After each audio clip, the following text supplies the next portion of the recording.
bendera kwa nyumba yao. Na wao wakashikana wakiwa watatu na Asla peke yake, William Ruto akasimama akiwa peke yake, mtoto wa maskini. Wao ni watatu lakini hii Asla moja kakawamwaga chini. Na bado walikuwa na serikali, walikuwa na deep system, walikuwa na deep state, walikuwa na system na walikuwa na fedha, lakini wakaangushwa. Sasa vile Ruto ako ndani ya serikali na wao wameanza kuhangaika. Sasa watamutoa na nini? Tegula niwe. Wewe bandu mabiga? Wewe bandu madhi? Andu meitu magitwi na ndate na nyiziaza ziago. Makali nene tekelo kwenda.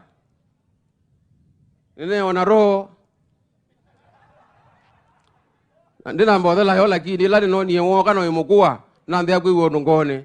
Nene thea nondu webiti na noite na mandu mamangotele. No tukwarya ni zeka onde yathi. Kana atende. So ndale udalandu alangela mebugu wagu ndale.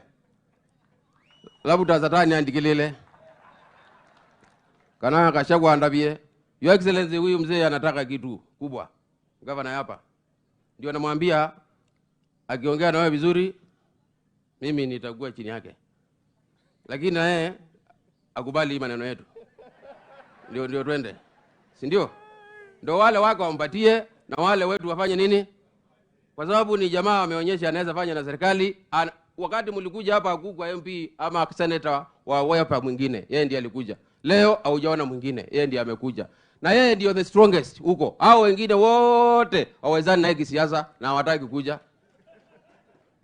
Jamani, tupigie mheshimiwa Makali makofi. Mahali watu wa Kitui tufunikiwa ni kama tuko Shakahola, ati Makenzi akisema tukufe tunakufa. Huyu mwingine akisema wafungwe tunafungwa mpaka tujitoe hapo.